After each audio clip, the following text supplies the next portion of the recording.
Two of the biggest brands in college football, two of the best programs, and possibly two of the best teams here in 2023, and certainly two of the biggest brands in all of sports. And so when they get together, it's an event, it's a happening, it's an occasion, and hopefully it's a great ball game in South Bend on Saturday. It's happened just for a home-and-home series way back in the 1930s. Then it took 60 years for the two to get back together, 1995-96. There's been a couple of Fiesta Bowl appearances between the two. And, of course, they get together for a home-and-home with Columbus being the destination last season and the return trip here for Ohio State at Notre Dame. Welcome into the Voice of College Football. We're going to break this one down all week from as many possible angles as possible.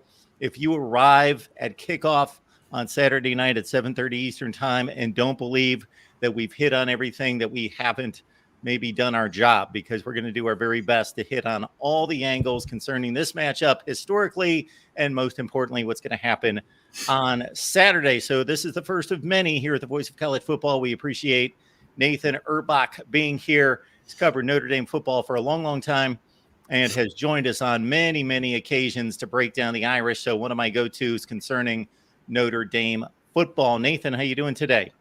I'm doing good, Mark. Like you mentioned, been on here a good amount of times now, and always happy to join and talk a little Notre Dame and whoever they're playing. And obviously, like you said, this week happens to be a big one, Notre Dame and Ohio State. So we'll go as long as you want me on, and happy to be here. We also have John Kennedy of Always Irish standing by here in the next hour to give his perspective. It's always an interesting and loud one as well, and he doesn't mind me saying that. He knows that. And so Nathan and John are two of the very best. So we appreciate this, and I can't wait to dig into it.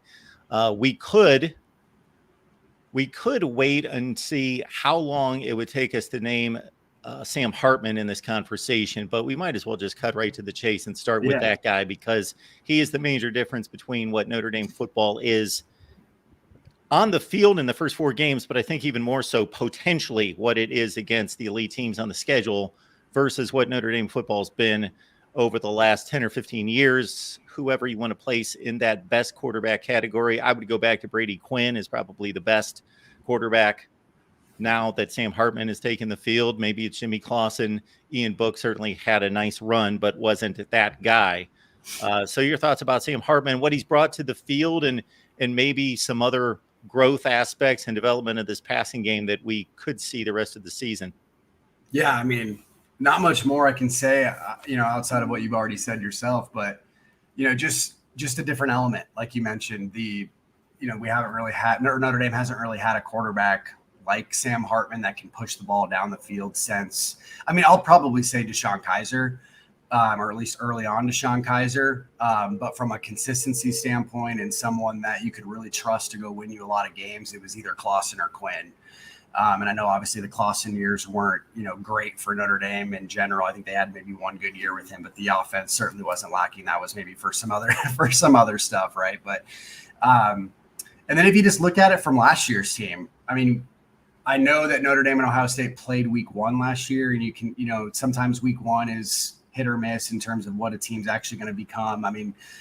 I think if you were to look at Notre Dame after the first 2 weeks last year, they lose to Ohio State, they lose to Marshall, obviously, in a big upset. I don't think Clemson fans would have been scared of Notre Dame, and then they go in and they beat Clemson, right, 35-14 or whatever it was. But no one was scared of Notre Dame's quarterbacks last year, whether that be Tyler Buckner when he started his first two games and then the bowl game, or Drew Pine, who took over and started 9 games. So now you bring in Hartman, who, coming into this season was, one of the all-time leaders or whatever in touchdowns in the ACC, passing yards in the ACC, all that kind of stuff. And now you put him on a Notre Dame roster that, I'm not going to sit here and say it has more talent from maybe a wide receiver perspective. I think the Wake Forest wide receivers have been really good with Sam Hartman over the last, 4 or 5 years that he was there. But you mix in with the running backs, the defense, the offensive line play specifically, and you get a guy like Sam Hartman who can really elevate a program like Notre Dame into a possible championship contender instead of just a possible playoff contender. We've got an Amazon link in the description section. You can help us grow the channel by grabbing that Amazon link, putting it somewhere where you will not forget it, and use the Amazon link. We've tried it with like 20 people. It's the same shopping experience. Doesn't cost you a penny. Got Nathan Urbach here to talk Notre Dame football. Leave your comments, questions there in the chat. We will certainly get to them. The best questions and the super chat questions we certainly will get to in the chat as well. So the stereotypical thought process for the average college football fan about Notre Dame offensive football, as we stick to that side of the ball, is minus Sam Hartman. That has been probably the biggest addition for an elite team or near elite team of anybody in college football. Other than Tyler Buckner, we saw his presence at the Alabama-South Florida game. That was the biggest impact, maybe. No. So Sam Hartman, certainly. But the rest of it is, this is going to be one of the best offensive lines in the country. This is going to be a power running game. They're going to try to enforce their will with a stable of running backs, and usually one guy that stands out that's gained 1,000 yards. We could go through the recent history. Wide receivers who are really good, many of which go on to the NFL and have productive careers, but maybe not the guy that takes the top off the defense at wide receiver. And of course, a stable of tight ends and one guy that's elite at that position as well. And then back to the wide receivers, looking for that guy, and then having maybe a couple guys on the roster that were recruited to be that guy that did not fulfill expectations. So going through the entire offense, where do you think we stand on all those stereotypes? Yeah, so I'll start with running back, because that's kind of, I think, the interesting position on the roster this year. They obviously have Audric Estime, who's been there. This is his third year. First year was kind of redshirted for the most part, and last year was there with Logan Diggs as the top guy. He was good last year. Don't get me wrong. Like I would say he was probably really good last year. I think he's probably borderline great this year. I know Notre Dame has played more games than most teams in the country because they played week 0 against Navy, but he does lead the country in rushing. As of right now, he's averaging somewhere around 8 yards a carry, whatever it may be. And he just looks like a different player. He's pretty much the same size as he's always been. He's a big guy. If you guys know who Audric Estime is, he's like 6 foot, 240-ish pounds. They probably list him at 230. That I call bull crap there personally. He's pretty rocked up, but the speed element to his game has really shown more. Last year he was kind of more of a bowling ball who could, he could break off, your 20, 25 yard runs and then get, caught from behind or whatever. This year he's had a few runs where he's not getting caught from behind. He had one called back actually last week on a holding call that, you could argue whether or not the holding call would have been would have affected the play or not. But then he had one against NC State where he broke for 80 yards. So he looks like he's improved from sophomore year to junior year. And he's the lead dog. The good thing that Notre Dame has this year is they have about 4 other guys at running back that they can really count on. They lost Logan Diggs, obviously, to LSU, and that was a big loss. He was my favorite running back on the roster. And when I say that Audric Estime has kind of taken that step from sophomore to junior year, I think that he has helped kind of supplement that loss by himself. But Jadarian Price was a true freshman last year that tore his Achilles in fall camp. There was a lot of talk behind the scenes that he was going to be the number 1 running back if he didn't get hurt last year. So you bring him back. He's still coming off the injury, obviously, so they're kind of slow working him. I think they're going to use him more against the teams like Ohio State, USC, Clemson on their schedule because A, they want to rest him, and B, they kind of want to use him as, I guess, a quote unquote secret weapon of sorts, right? So definitely look out for Jadarian Price in this game. Jeremiah Love is a true freshman. Probably, if he's not their fastest guy on the roster, he's there and he's close. He scored the first touchdown against Tennessee State this year for them, and he's definitely someone that can. He's not taking the top off the defense in the sense of like a wide receiver role, but he's able to run past guys and, pick up 40, 50-yard gains at will. And then they have Devin Ford, who they got as a transfer from Penn State, who has been hurt. He got dinged up. I think it was in the Tennessee State game. He's been their main returner. He had a concussion, but he came back last week. And then Jabron Payne, who's kind of like their do-it-all back. He third down. He's the guy that is pass protecting and and you can bring Audric out for some rest. He'll pick up some, some 2-3 yard gains for you on short down and distances and stuff like that. So they don't just have that one guy this year that they have to rely on, even though you're probably going to see Audric Estime get most of the carries in general. When you look at the offensive line, I mean, I think it's pretty much it's the standard offensive line that Notre Dame has. They have the bookend tackles and Joe Alt, who's going to be a top 10 pick, Blake Fisher, who I think could return next year and play left tackle for Notre Dame just to kind of up his stock. But if he has a good end of the season or a good rest of the season, then you're probably going to get, a potential another first round pick this year if he decides to leave. Zeke Correll has been in the program for a long time at center. He's been anchoring that for the last 3 years, 5th year guy. Who's just solid all around. And I would say if they have a weakness on their offensive line, it's their guard play. I mean, last year you had Jarrett Patterson and Josh Lugg, who were both 5th year, 6th year seniors. They're off in the NFL, at least in Jarrett Patterson's case. Josh Lugg made a camp and didn't end up making a roster. But they got 2 young guys that they're very excited about. And I'll steal a quote from Greg Flamong and Jamie Uenema, who run the Irish Sports Daily website. They've been solid. The problem with them is that when they've had plays against them that are negative, they've been loud, if that makes sense. So it's like I would say 95% of the time they're doing their job and they're doing it well.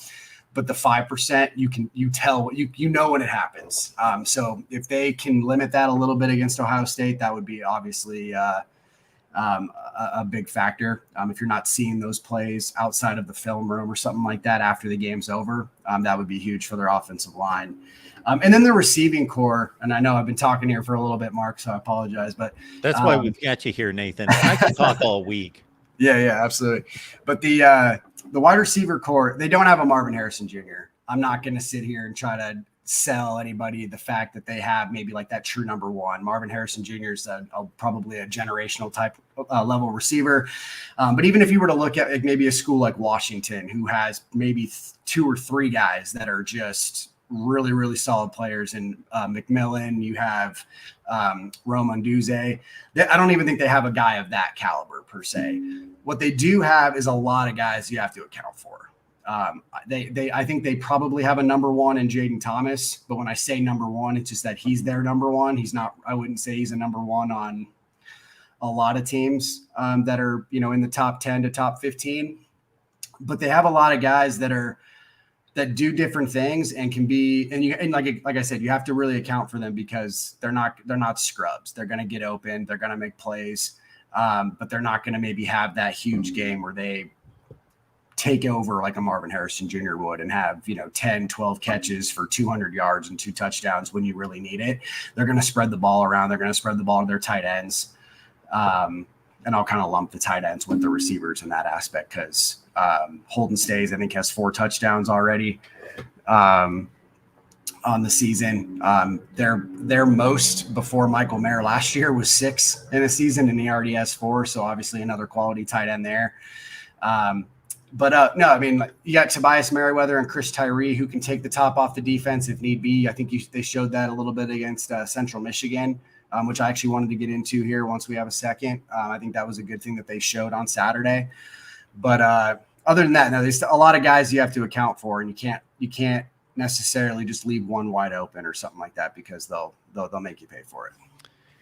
Yeah, I'm guessing most people that love college football but are not Notre Dame fans did not see the Central Michigan game, myself included. I didn't see one play of that game. I was tracking the score like everybody else does throughout the afternoon, and in a game that you would expect Notre Dame to pull away quickly, they did not, and it was just kind of a methodical. Then they stretched it out to, I believe, 41-17 was the final. So your thoughts about the Central Michigan game, and you just touched on something right there that you wanted to take a little bit further, and if that really is meaningful. Yeah, I think the biggest thing that they showed against Central Michigan that they didn't maybe show the first 3 weeks of the year or their first 3 games of the year was the fact that they can throw the ball down the field. They had chunk plays. I mean, don't get me wrong. They've had. I mean, part of it is when you play Tennessee State and Navy, you're going to have some chunk plays, right? Your athletes are going to out athlete them behind the line of scrimmage and stuff like that. So they had that more in their running game. They had some screens that they took. That they took to the house against Tennessee State. But what they showed against Central Michigan, I think it was the first drive, second or third play, Tobias Merriweather went 75 yards for a touchdown. And then the next drive, I think it was when Notre Dame scored their third touchdown. I apologize. They ran a seam route with Chris Tyree, and he just I forgot. I don't know exactly who was on him, slot corner or safety, whatever it may be, but ran past him for another 75-ish yard touchdown or whatever. And they hadn't really shown that the first couple of weeks. And obviously, when you play Ohio State, I'm not going to sit here and say Notre Dame's going to have 2 75-yard touchdowns. Ohio State's a better program. They're going to have, better athletes on the back end. I think their secondary is actually one of the strengths of their team, right? But what I think that they were able to show on film is that you have to account for that, because those guys are fast. They can take the top off the defense if you allow them to. And I think it's just another wrinkle in the offense with Sam Hartman at quarterback that, like they didn't show the first few weeks that now that they have in their arsenal. Folks, we've got a Notre Dame channel here at the Voice of College Football, so check it out. I will leave the link in the chat. We in no way say that it's like the greatest Notre Dame channel and then it's better than the outfits out there that can focus on Notre Dame football all the time. However, the one distinction about it is we bring a ton of various perspectives together. So you're going to hear and see guys like Nathan and others throughout the content on that channel. So again, Notre Dame channel, and we've got post game on Notre Dame football each and every week with the 2 Irish brothers. So check them out as well. Notre Dame post game, and of course after Ohio State and the Irish wrap up. Jack Kaiser right at the top of the tackles list. That's a familiar name.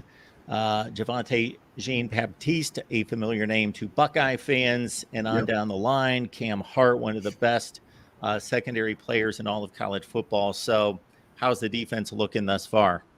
Yeah, no, I mean, really solid. I think it's weird that if you look at their stats, at least from like a sack tackle for loss standpoint, you're probably going to be underwhelmed, especially if you haven't watched them. I think that they're bottom half in the country in both sacks and tackles for loss this year, right? At least on a per game basis. Again, they've played one more game, so that helps a little bit. If you look at their havoc rate and the QB pressures, they're like top 20 in the country. So they just need to, I think they need to finish more. They need to create more plays behind the line of scrimmage instead of letting, I don't know, man. It's hard, Mark, because I think some of it's been the game plan, right? I think for example, against Brennan Armstrong at NC State, if you watch that film, there were a lot of times where Notre Dame wasn't like actively trying to sack Brennan Armstrong. They were trying to contain him in the pocket, and they tried to force him to make bad throws, which they did. I mean, I think NC State fumbled the ball 3 times. Notre Dame didn't recover any of those fumbles, but that says something. And then he threw 3 interceptions. I would say one of them was probably his fault in the sense that he just rushed a throw and it was, right to a guy. The other 2 were good plays by Notre Dame secondary and good plays by Notre Dame in the regards of making him throw that ball probably before he wanted to, right? So he couldn't get it off in time. So they've caused turnovers and caused negative plays that maybe instead of being 3rd and 15, they're still 2nd and 10 because the quarterback's able to throw the football away. So that's great. You want to see a little bit more of the negative play aspect where you're putting teams in really, long, 3rd and long distances instead of just, 3rd and 8, 3rd and manageable, whatever it may be, because your defense is playing good, but not amazing, if that makes sense per se. The secondary and the linebacking core is probably the strength of their defense. Ben Morrison obviously was a freshman All-American last year. He's a All-American or preseason All-American this year. He has an interception on the season. Probably should have had another against NC State. He'll probably be tasked with guarding Marvin Harrison the most. I'll admit right now, I don't know how often Ohio State moves Marvin Harrison around, if they kind of keep him in one spot or if they move him around. So he could be on Cam Hart a little bit, but not too worried about Cam Hart either. I think, if I'm not mistaken, both guys have 11 passes against them this year, and 3 have been caught for each. So, I mean, really good percentage, like 20, 25, 27%, whatever that is. So they're, from that aspect, they're great. The safeties are solid. They're probably not going to win you a game, but they're not going to lose you a game either. Linebacker play, if you watched him for the majority of the season, you probably noticed that J.D. Bertrand wasn't out there against Central Michigan. He had a concussion.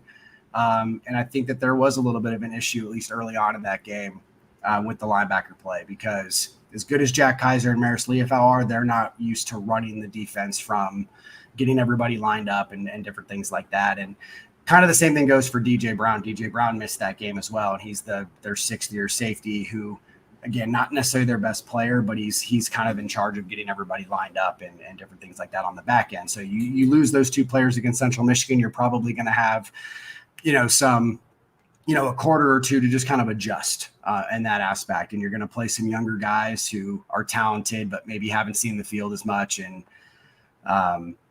things are going to get a little dicey. But like you said, they won 41-17. I think they gave up 3 points in the second half. So overall, I think that they kind of picked up for it a little bit. And then the defensive line, it kind of goes back to what I said. Just they create havoc, but they need to finish a little bit more. Like on Saturday night, if they can have 3 or 4 sacks, that would be a huge improvement than what they've done overall this year. But then again, I could see another scenario where they have 1 sack, but they're on Kyle McCord all game, for example, and maybe he throws a couple picks. So it's a weird scenario because, I think the stats don't necessarily back up how good the defense has been overall. Yeah, the sack stat is overrated. It can certainly mean a ton. Obviously, if the top pass rushers in college football typically have the most sacks after 12 or 13 or 14 games played. However, yes, it's a all or nothing kind of statistic, and you can greatly affect the quarterback without, of course, bringing him down. If we get into a tight one late, your field goal kicker, Spencer Schrader, has missed 3 of 6. Now, is he, without me diving into the stats, missing 55-yarders, or is this a concern? So he missed the first one this year. That was about like 40 yards. And he's made 2 from 50 plus, and he's missed 2 from 50 plus, including a 59-yarder and a 56-yarder. Okay. One was the 59-yarder was a little short. And the 56-yarder against NC State hit off the upright. So I would say it's a little deceiving. He's been pretty solid this year, and he's obviously made some kicks from 50 plus as well. All right, Nathan, let's get into what a lot of people would consider the fun part of all this, because this has been talked about the entire off season. So for a number of reasons, when you've got 2 of the top names in college football, 2 of the biggest brands, fan bases, all of it, more people are going to be watching this game than any game on Saturday, and one of the most hyped and watched games of the year by far. You got 2 very proud fan bases. I run into a lot of delusional fans. I know that you're more ingrained into the Notre Dame side of this, and I'm sure you see all sorts. I am not one that pinpoints or comes down hard on any fan base to say they're dumb, they're delusional, they're anything. I think those are elements in every fan base. There's smart fans, there are casual fans, there are really intelligent fans that take the deep dive, there are delusional, stupid fans, dumb fans, trolling fans, all that. They exist in every fan base. Yeah. So there's not a bad fan base and a great fan base. Sure. They're all mixed up.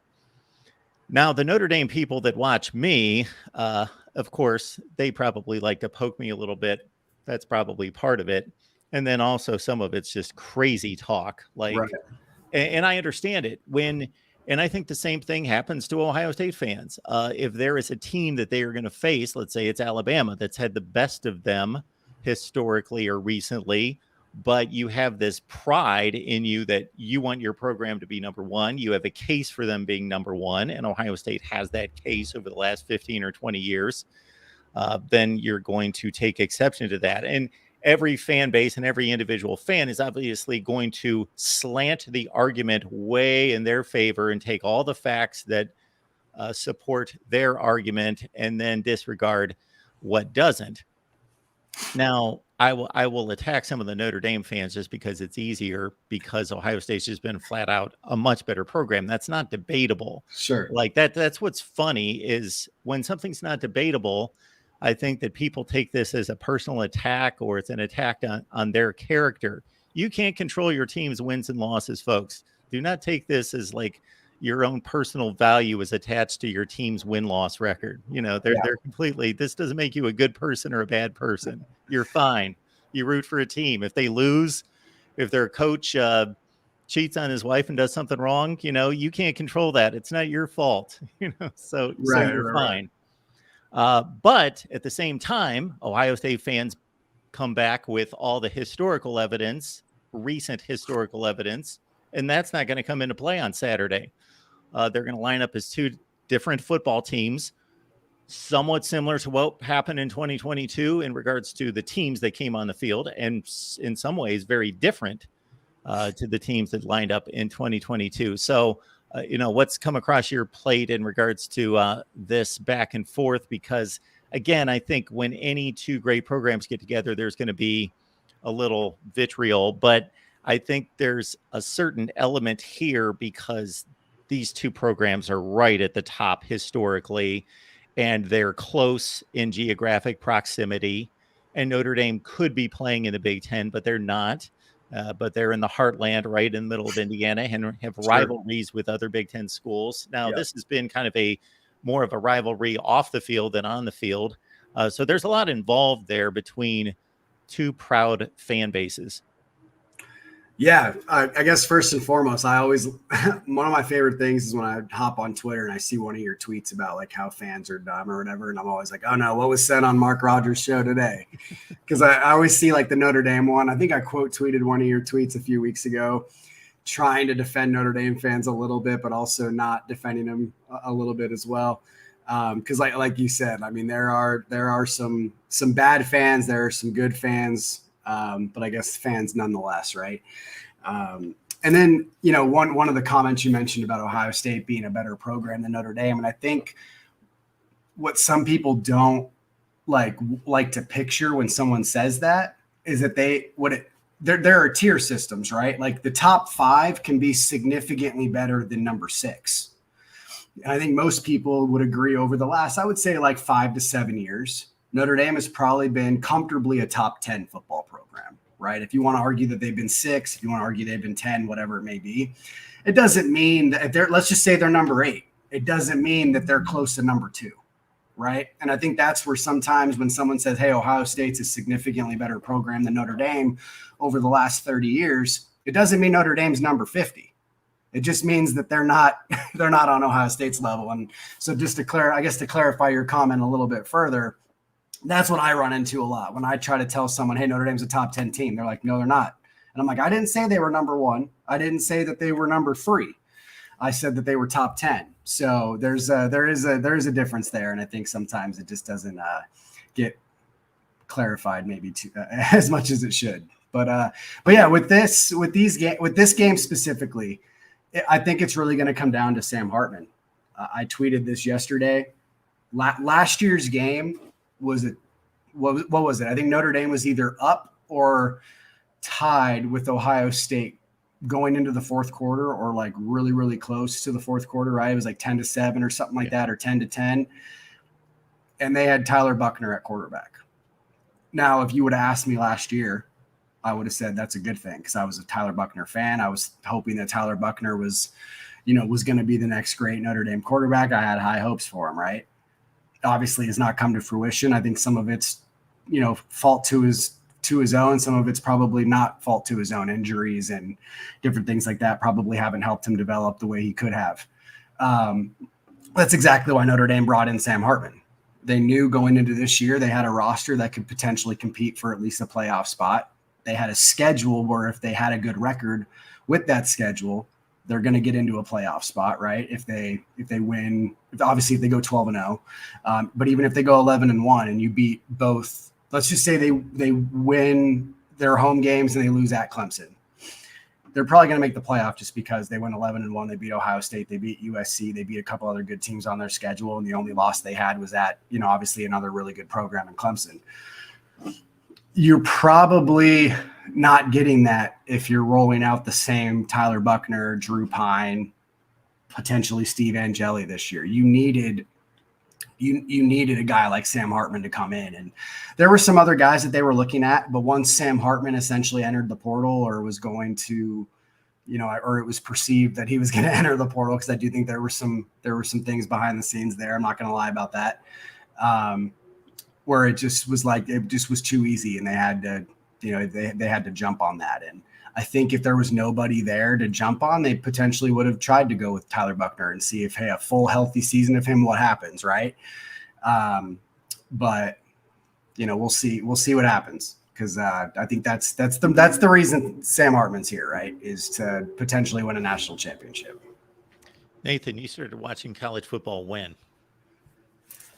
I was born in '93, so the year that Notre Dame should have won a national championship. So this is something else I don't remember that game. People that roll out the national championship talk is that, yes, national championships are the reasons these teams play, and we have a more structured system that legitimizes the national champion more so than at any time in history. But when people roll out 1988, like we've got on the screen right there, in my book, I've got a sheet. I've done the analysis, and nobody's necessarily listening to me, but I count 1993 as a national championship for Notre Dame. I don't know how you don't.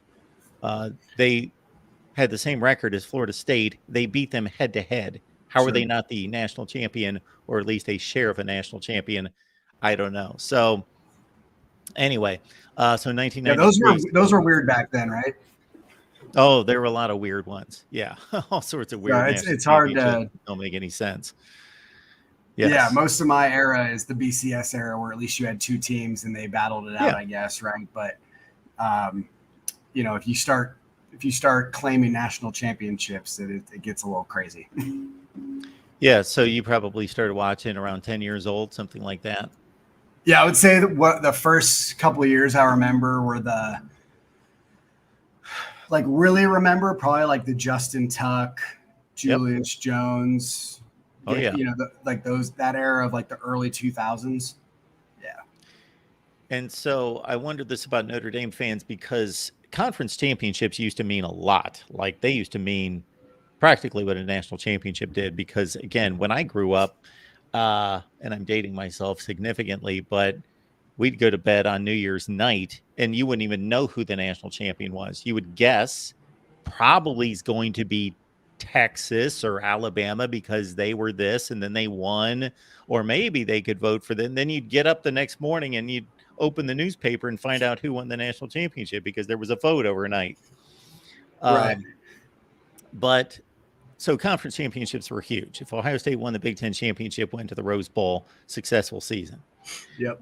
Notre Dame doesn't have that. So you can only win a national championship in regards to championships. So just in regards to evaluating these seasons from year to year and having some level of satisfaction or being able to celebrate a season, that's got to be, well, I guess it's not odd for you because that's what you've lived, but yeah, kind of odd in regards to evaluating each season.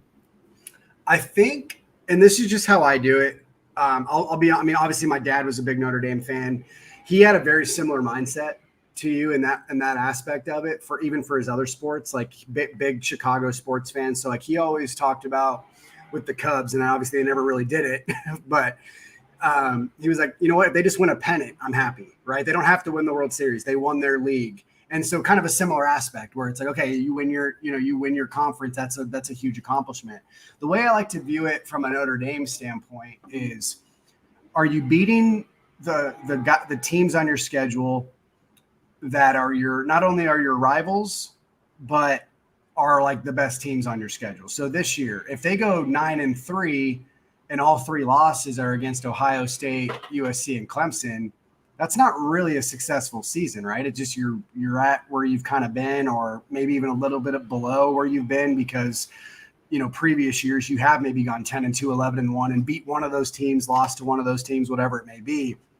And then in Notre Dame's case, if obviously the running joke right now is that they haven't won a significant bowl game in a long time, and that includes games that, I guess haven't really mattered in the sense of the scope of winning a national championship, but like they haven't won those Fiesta Bowl games against Ohio State, or they haven't won those, back in the late 2000s, they lost to Florida and LSU a few times in their bowl games that, if they would have won those games, it would have meant something in a sense, right? From a national scale, or They haven't got over the hump in the playoff by winning at least one game and then going to the championship game. And even if you lose that championship game, at least you won one of the bowl games. So that's kind of how I view it from Notre Dame's perspective is, do well against the best teams on your schedule, at least on a semi-regular basis. You can't lose to all of them.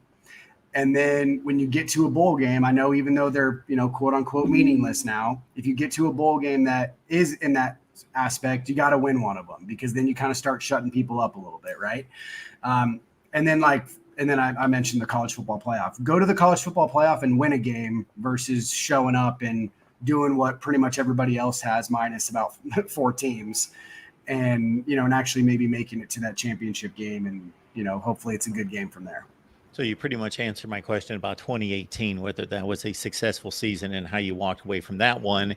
And also that when people start to look at how programs have performed over the last 5 years, 10 years, whatever, I like to remind people, some of these programs could be so much different 2 years later because there's a new coach, new coaching staff, all of that, or they're just roller coaster type programs that are all over the place and they made a significant hire. And so they could be in a much better place than what their 5-7 record showed from 3 years ago. And then there are other ones who are rock solid, obviously Alabama being at the top of the scale. Ohio State had a coaching transition, but nothing really changed.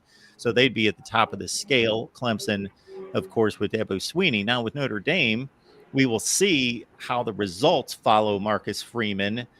But it's a different program, but in many ways from expectation status, it's in the same category as of right now. But what do you find 13, 17 games into Marcus Freeman's tenure to be different about Notre Dame football? I think the biggest thing is that he tends to attack weaknesses at a much greater level in terms of he does it quicker. He identifies the needs quicker and fixes them, or at least tries to fix them and identifies those weaknesses. For example, the quarterback situation. I think there were a lot of times in the Brian Kelly era where they probably could have gone out and got a transfer QB, or they could have gone out and said, hey, we're not going to just roll out this QB because he's been here. We're going to go and get a guy. Now, I know the transfer portal era is way different than it was 5 years ago, so that's another thing that needs to kind of be said, right? But the biggest thing for Freeman is I think he also leads the recruiting aspect of things. I'm never worried that Notre Dame's going to recruit at least a fairly high level under Freeman, because he wants to be the lead recruiter for every single guy. And I think Kelly, with Kelly, you got him in a room with a kid and he wanted you. His sales pitch was great. I'll fully admit that. When Kelly wanted to recruit a kid and was in their living room, or they were on an official visit and he was in a meeting with them, I thought he was great with kids. But I don't think he necessarily put in the effort that a Freeman does. And that's not necessarily an indictment on Kelly. I think he's a great college football coach.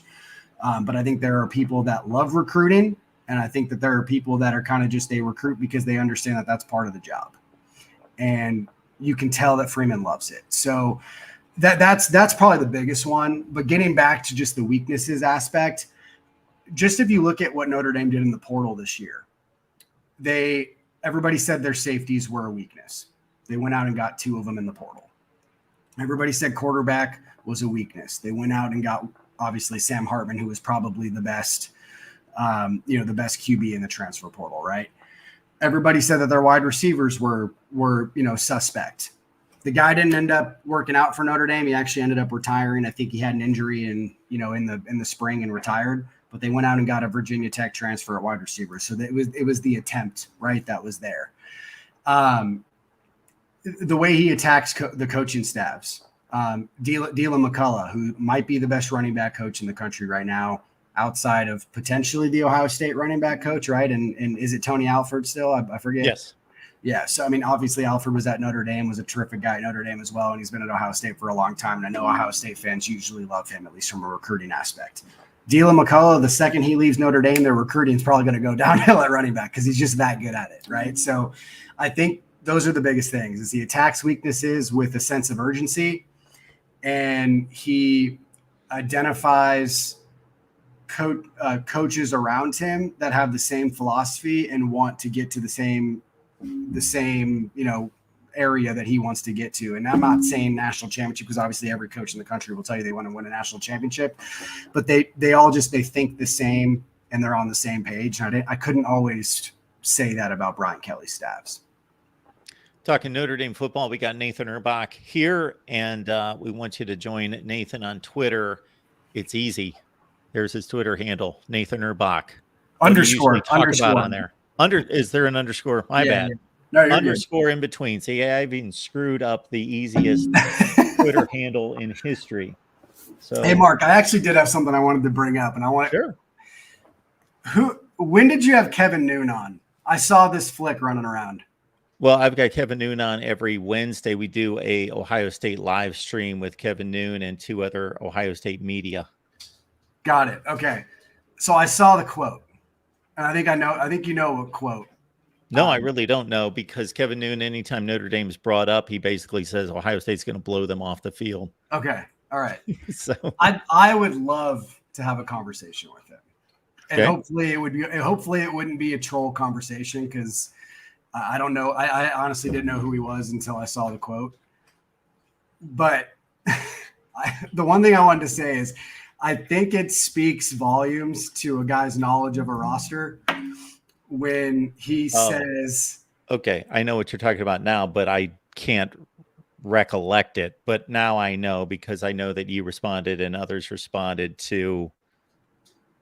It had something to do with athleticism or the wide receiver position, I believe. No. I didn't respond. Like I said, I didn't respond to him. Okay. I'm not. Yeah, I think you know me now. I'm not typically the person that's going to respond to people on Twitter. I just don't really want to get in the argument, right? The quote, I actually have it pulled up right here. I'll pull it up. It said, "There's this belief that this roster of players nobody has ever heard of is going to shock the world." To me, that means it's Central Michigan playing Ohio State, because no one's heard of players at Central Michigan. I'm not an obnoxious Notre Dame fan. I love Notre Dame.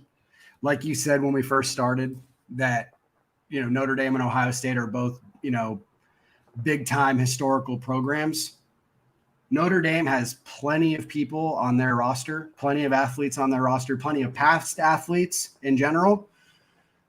If you have not heard of any of the guys on their roster, that speaks more volumes to you in regards to you knowing their roster or you knowing college football than it does to Notre Dame's roster. That's my response to Kevin, and I hope that me and him can share a conversation down the road about it. And I think we did get a response similar to that back to the post about maybe that speaks more to Kevin than that speaks to Notre Dame. I think there was a response similar to that came back. So it felt more disingenuous, I'll be honest. Like, I don't think he actually meant what he was saying. I think he's trying to, just build up and have a good time, which is fine. Could be. Yeah, there are plenty of guys on there. I mean, there are plenty of guys on their roster that Ohio State fans should know simply because, Javonte Jean-Baptiste was on your roster for 5 years. You know who that is. I'm not saying he's someone that that you guys liked or loved because he wasn't a prominent player for you. But I can tell you right now, the first 4 games of Notre Dame, he's actually been pretty damn good. Yeah, if you don't know Notre Dame football talent, then either you're a college football fan, and I would not categorize you as one, but maybe if you categorize yourself as a college football fan, then you pretty much know who Bryce Young and Caleb Williams are, and then you don't know who anyone else is. And then again, I would question you calling yourself a college football fan because you basically don't know college football players. But if you're the type fan that I think represents a large portion of our audience, even if you're a fill in the blank fan, Nebraska fan, Texas fan, you certainly should know who Sam Hartman is. If you don't know who Sam Hartman is, then again, I question you calling yourself a college football fan. But before I even do a study of Notre Dame football for that particular week or going into the season from the off season, I could name 15 or 20 Notre Dame players. Now, again, I shouldn't be holding other people to the standard of somebody who does this on a daily basis. And of course, beat writers are focused on their team, and Kevin covers Ohio State. So I don't want to speak for him. But Kevin has, going into last year's game and now going into this year's game, has been verbal about saying these two teams aren't comparable. Ohio State's going to blow them out to some degree. That's been Right. I just thought of it from the aspect of, okay, Joe Alt, probably a top 10 pick in the NFL draft coming up, right? Benjamin Morrison, freshman All-American last year, preseason All-American this year. Obviously, Sam Hartman, we talked about his accolades coming in. And then you look at all the recruiting battles that they've been in. I mean, Notre Dame, as much as Ohio State has beat them on the trail, Notre Dame's beat them on the trail a few times. Zeke Correll from Ohio, Notre Dame center the last 3 years. Ohio State wanted him a lot coming out of high school. So I think that I don't know. It was something that stuck with me. I told some of my buddies I was going to bring it up when I came on today. And I figured if, you know me, I'm a respectful person, I think, in general. And I would love to have a conversation with Kevin just in general about the game. If we can kind of swing that this week or even after the game's over, whatever it may be. That'd be phenomenal. Because my big thing was, I don't care if Notre Dame wins by a lot, loses by a lot. The comment just seemed a little disingenuous. Yeah, it is on the surface. And again, I don't know if Kevin was targeting a specific group or unit on the field, meaning wide receiver, trying to make that comparison between those two units or what those two units have been the last 5 or 10 years. Because I know that conversation has gone in that direction at times in regards to no Notre Dame players scare Ohio State. Well, of course, you got to account for all 22 players, but in terms of a game-changing, game-breaking wide receiver, I know that's come up at times. But again, I won't speak for Kevin.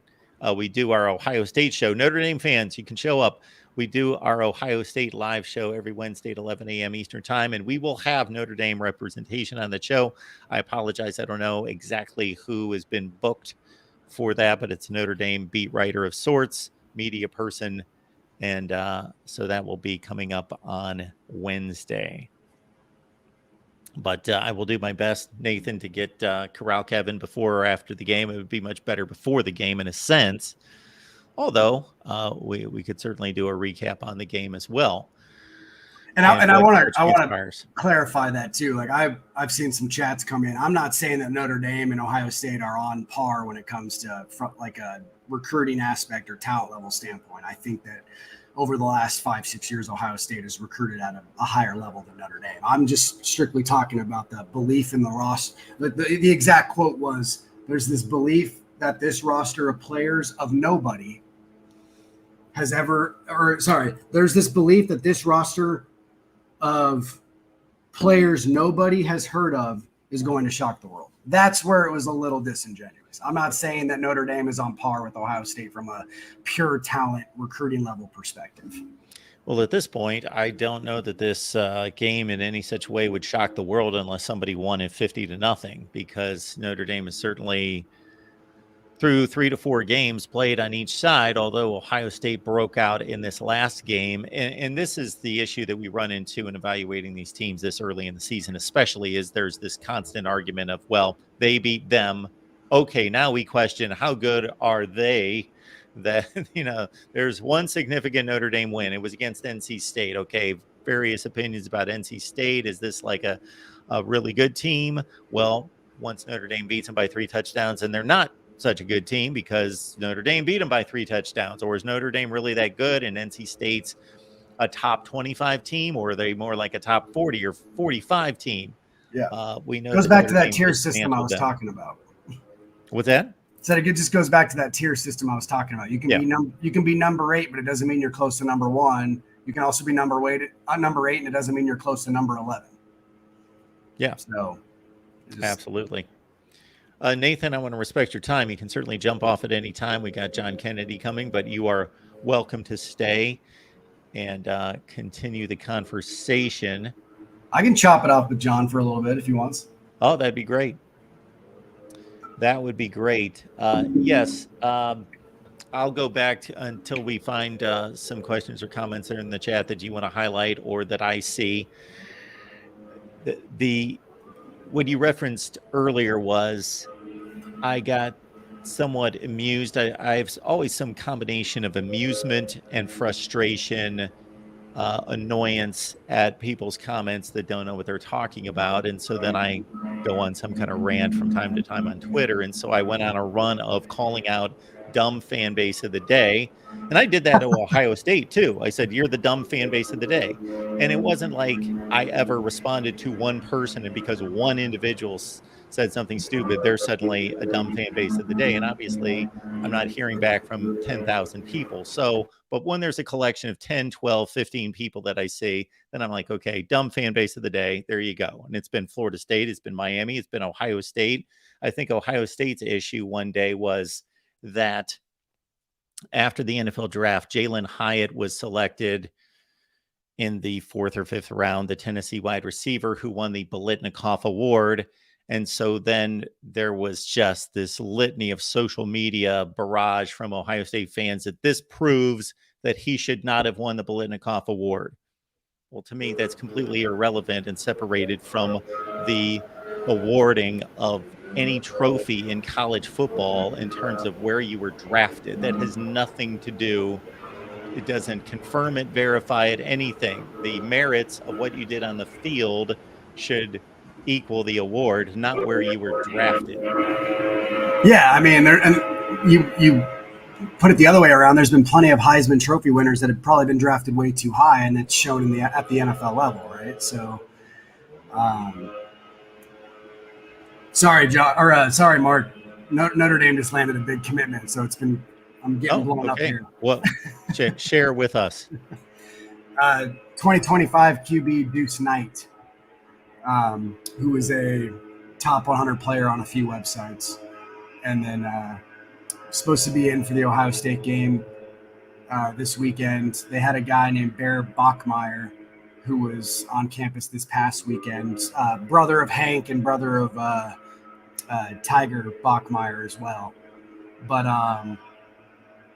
and they were kind of debating between those two, but there was a lot of rumors that maybe Deuce would commit this week in the Ohio State game, and he just committed, I think, to get his spot in, because there were a lot of it was a weird one. They were down to those two guys, and it was either going to be if Bear decided he wanted to commit, he could commit, and if Deuce decided he wanted to commit, he could commit. And I think Deuce kind of just wanted to fill his spot. So it's nice win for Notre Dame on the 2025 recruiting trail. I know that neither one of these teams has played anyone super significant. Again, the NC State win I consider to be a good win, and I considered that to be somewhat of an under-the-radar possible slip up. And when I say possible, I was giving NC State maybe a 15% chance of winning that game. So that was another thing that, here's another thing that I went crazy on Notre Dame fans about. Notre Dame fans were telling me I had an NC State guy on to preview the game. We just talked about the game. I think we both stated, I stated that I was giving NC State like a 15% chance of winning this game. He was maybe more in the 25 or 30% chance. So there was this litany of comments that it's impossible for Notre Dame to lose this game. Okay. I take exception with that because that's ridiculous. That's just a stupid comment to say it's impossible for a school that lost to Marshall and Stanford, or for any school. I don't care if Ohio State was going to Raleigh to play NC State. It's not impossible for them to lose. It would not be the most monumental upset in the history of college football, especially a 7.5-point favorite. It wasn't like they were a 35-point favorite. They were a touchdown favorite at NC State. So if it would have been one person, two people, but it was scads of people leaving comments that it's impossible for Notre Dame to, you shouldn't even be talking about this. It's ridiculous. Notre Dame can't lose this game. So I simply post that I've had a bunch of dumb Notre Dame fans comment that it's impossible for them to lose this game for a 7.5-point favorite. I think it's actually down to 3.5, right? No, I was talking about the NC State game with 7. Oh, my bad. Okay, sorry. And then all sorts of Notre Dame fans, this is what's wrong with not Notre Dame fans, all people, and not even college football fans, just people reading things. They don't read. They pinpoint things and then they go to the negative end of the spectrum. And so then my comment about this is ridiculous for Notre Dame fans to comment that it's impossible for us to lose became me picking NC State to win. And so then when Notre Dame won the game, I had a number of people come back, see, we told you, we told you, we told you. Well, you people, my picks are documented. I picked Notre Dame to win the game. I picked them to cover the spread. I in no way picked them to lose this game. I just said it was ridiculous to say that it was impossible for them to lose. Just dumb things like that. Yeah, so I'm trying to meet myself in between a little bit. The yard people are we hear them back there. Yarding right fine. Now, so your mic helps considerably. Yeah, no, absolutely.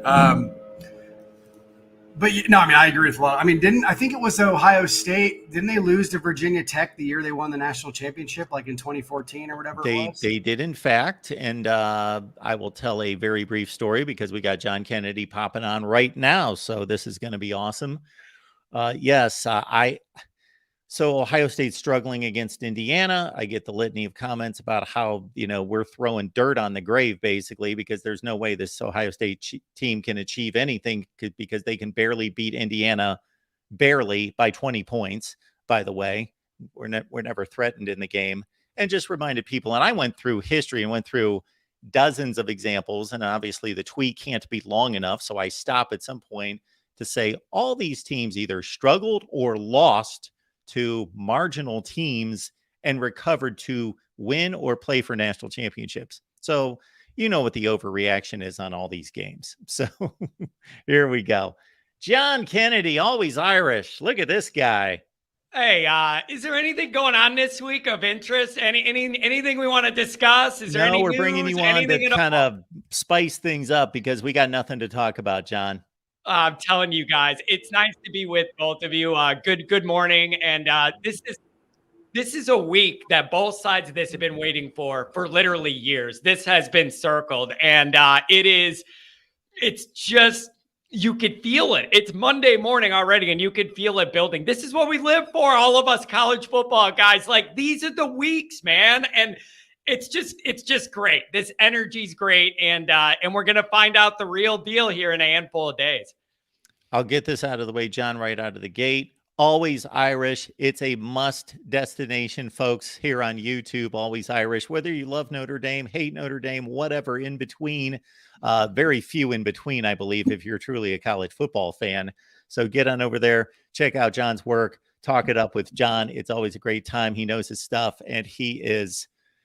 My only criticism of John is sometimes he needs to bring the energy a little bit more. Yeah, I'm going to try. Yeah, I mean, I need to wake up. I know my delivery's a little sleepy. I'm going to work on raising the energy level here a little bit. So I want to know what I missed, you guys. I'm joining you late. I mean, I just want to know, what did I miss here? How much did we break down already? Looking at Ohio State and Notre Dame, and who should be feeling like they're trending up, and who has concerns against what's happened with the opponents so far? Where does this leave us? Nathan broke down the offense and the defense on the Notre Dame side. Then we started to go the fan route in regards to the trolling and what the message boards have looked like for the entire offseason. There's a lot of that. I'll start it off this way, and then you guys can dig into this because, again, this is my channel. I can be on here 24/7 if I want. So I like to allow my guests, especially when they're as good as you two, to cut loose. So we'll start here. We saw the Buckeyes trounce Western Kentucky. How much does that mean? I think it means something, but not a lot. We've seen Notre Dame roll off 4 wins fairly easily. NC State, by far the best opponent. So, John, your confidence level or your estimation of these two teams in this matchup, has it changed in the last couple of weeks? Man, that's interesting. Mark, you must be good at this, because that's a question I've been asking is, is your opinion changed? If you're a Notre Dame guy, after seeing Central, is your opinion changed? Or has it moved the needle, or do you just kind of whatever, it's a new week and we're going to be up for Ohio State? Here's my overall takeaway, Mark, is Notre Dame has been a running meme my entire cognizant life about losing the big game.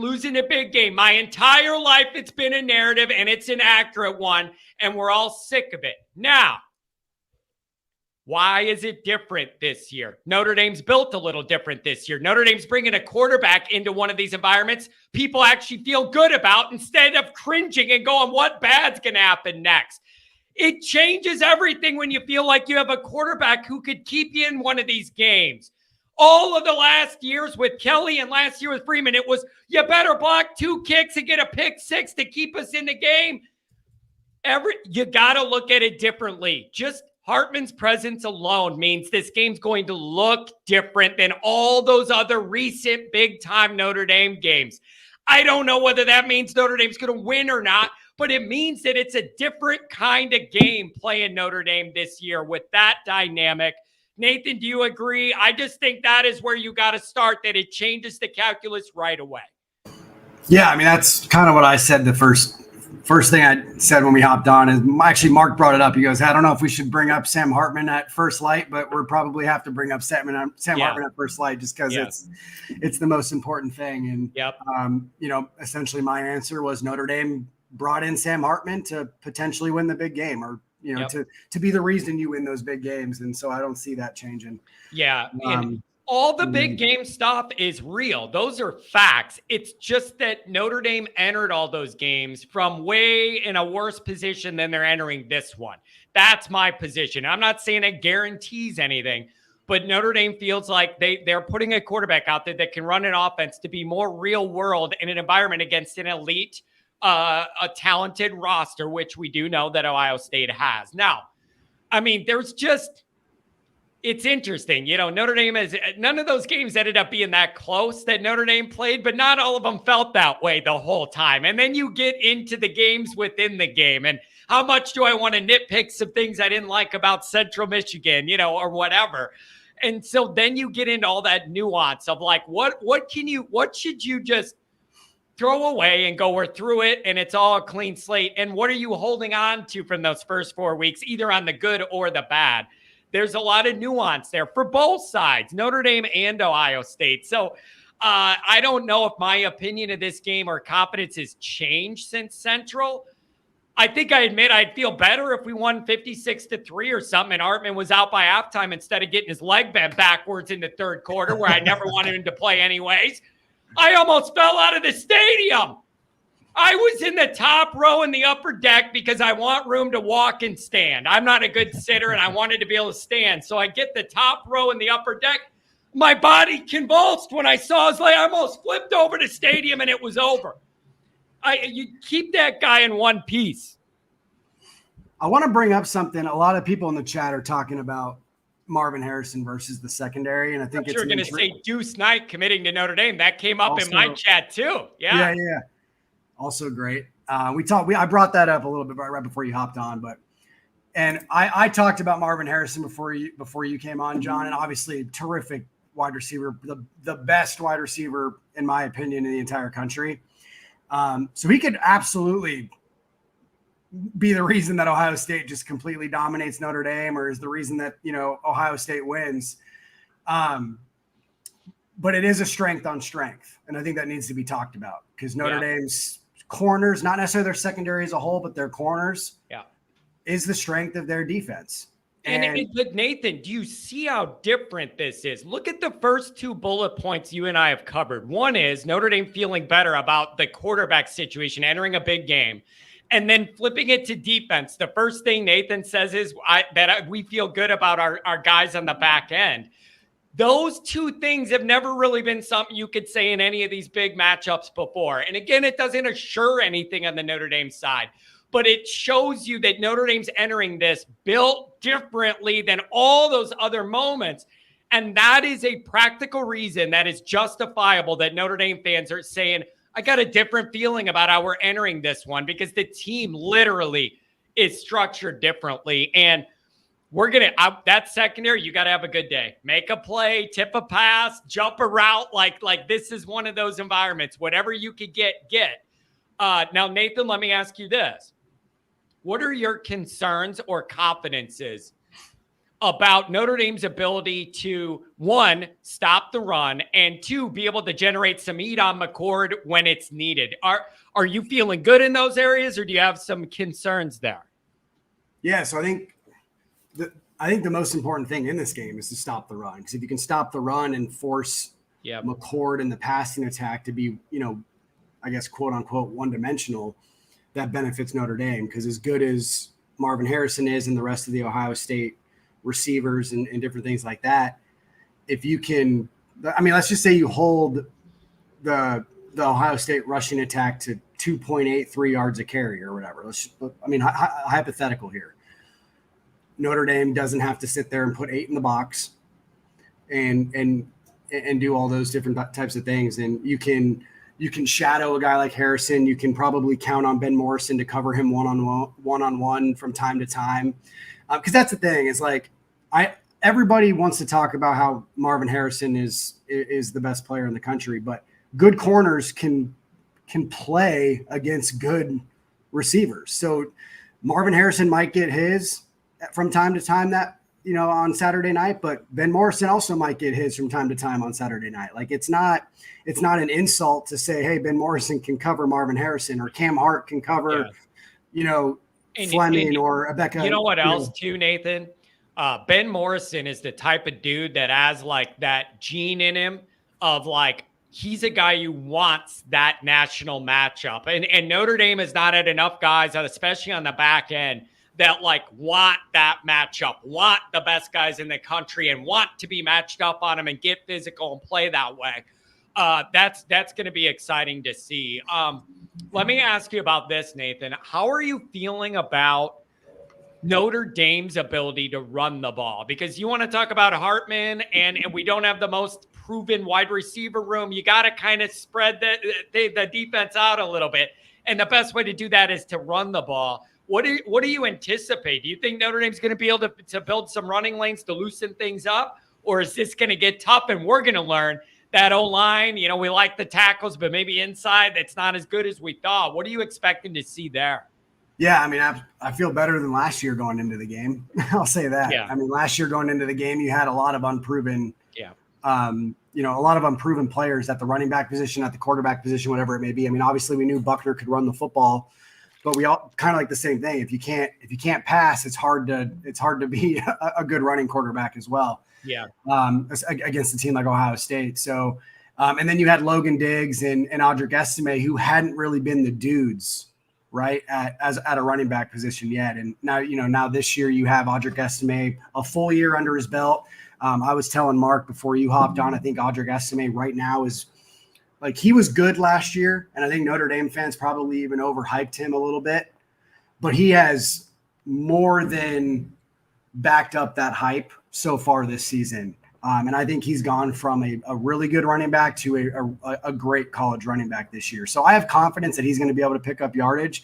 I also have confidence that they have 4 or 5 guys behind him that various levels of, like what they can bring to the table when they are running the football. Jeremiah Love obviously can, one bad play by the Ohio State defense, and he can be behind you for 75. Yeah. Let me ask this, man. Do you think that this has been in my mind? I don't know why. As the build up to this game, I'm trying to find ways to be able to help. I know what Hartman could do, and I'm comfortable with that, but I still do have questions with some of those wide receiver dynamics. And I'm wondering, can Notre Dame use those other backs? Like Estime is that bus, and you know what he is. And I do mean that, Jerome, as a little nod to him. He's literally a bus, and he reminds me of that guy. But those other backs, Nathan, is there a way Notre Dame could be maybe scheming to be able to stress that Buckeye defense by having those guys out there where they're in a soft spot in his zone? You dump it to JD Price or Love, and they're just gone. Like, Notre Dame has more guys that could stress a defense than they've had in big game situations this year. I would like to see them use those backs, sneak up on them, find a soft spot somewhere, hit them with the screen, and they go. There's a lot to work with there. And the more those guys could do, the more pressure it relieves off those wide receivers trying to get open. Holden stays up the seam as a threat. What do you think you're going to get out of that? I want to use those backs and present confusion to Ohio State. Yeah, I mentioned this again before you hopped on, but they don't have an elite wide receiver, but they have a lot of really good wide receivers. Yeah, and you can't guard all of them. You know what I mean? Right. Like if you have one elite dude and you get Yeah, I get what you're saying there. There isn't like an It's a different, A-1-1-1, but it's you just got a lot of good way options. Yeah, it's a different way to offense, essentially. I mean, a lot of teams have one or two dudes that are just really, really good. And I'm not saying that you're going to be able to stop those guys, because if they're really good, they're going to get by you. But you can game plan in a sense, right? Yeah. And against Notre Dame, you can absolutely game plan. I'm not trying to sit here and say you can't game plan against them. Yeah. But it is interesting when a team has 5, 6, 7, 8 dudes that can be the guy on any given play. Yeah. And that is new for us. That may not be new if you're an Alabama fan or a Georgia fan or something, but for us, that is a very new feature. Usually it's like, how are you going to stop Notre Dame in a big game when you have talent? I know, stop the run on early downs and then bracket Mayer and then get a punt. That used to literally be the way to defend Notre Dame in a big game. Stop the run, bracket Mayer, get off the damn field. That isn't available this year. I'm not saying Notre Dame's an elite offense, but it isn't going to be as easy as it used to be to shut us down either. And that's damn progress. So, John, most importantly, not only have Alabama and Georgia had offenses like that, but more importantly, on Saturday, Ohio State's had that kind of offense and those kind of dudes. So Big Ten, a lot of Big Ten fans, especially from places like Michigan, didn't like this. But when I ranked the wide receivers in the Big Ten in the offseason, Ohio State had the top 3. And when Carnell Tate gets going and gets enough reps, he'll be number 4. Yeah. Then you got Cade Stover in the mix, who, when they got him involved in the passing game, was pretty devastating against Western Kentucky. So my thought is less about the Marv Harrison matchup and more about where is Notre Dame with the second corner, the slot corner, those guys to match up against Ibuka, Fleming, Stover, etc. And I think that goes back, Mark, to my point about how Freeman has been so much better at identifying weaknesses than Kelly was, because he identifies them and then he at least attempts to solve the issue. So when I say they brought in, you know what I'm saying, Mark? Or John, Jesus. That was just funny to me. When Kelly identified an issue, he went in there and figured out who to blame for it and then never mentioned it again. Oh, it's that guy. It was just funny the way you said that. The way you presented that was hilarious to me because it was so genuine, too. You weren't even being a smart ass. It was genuine. I love it. Right. So Mark, hear me out for a second. You have obviously Ben Morrison and Cam Hart, who most people know. I mean, it's a really good college football cornerback duo. They are nobodies, but now if somebody clips that, they're not going to know the context of me making that comment. But what Freeman did. You. I'll use that on a short later, Mark. Thanks. You better not. Thank you, Mark. Love you. I'll send you the quote, John. But no, so what they did in the offseason, Mark, is they went out and got Thomas Harper from Oklahoma State, who is a safety slot corner for them. Yep. And there's an argument to be made that over the first 4 weeks of the season, Thomas Harper has been their best defender. He has had to, a lot of the teams that they've played, obviously I know they played Tennessee State, they played Central Michigan. Obviously, but that's under the radar, Nathan, and you know that's under the radar because you got to know what you're looking for to see some of that stuff with him and the situations where it applies and all that. But that is a really, really good point. Yeah.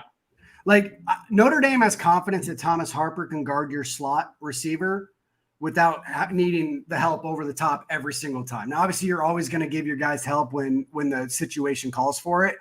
And again, I'm a little not – I haven't watched a lot of Ohio State, unfortunately, yet this year, but I'm assuming that Emeka plays a lot of the slot would be my guess, right?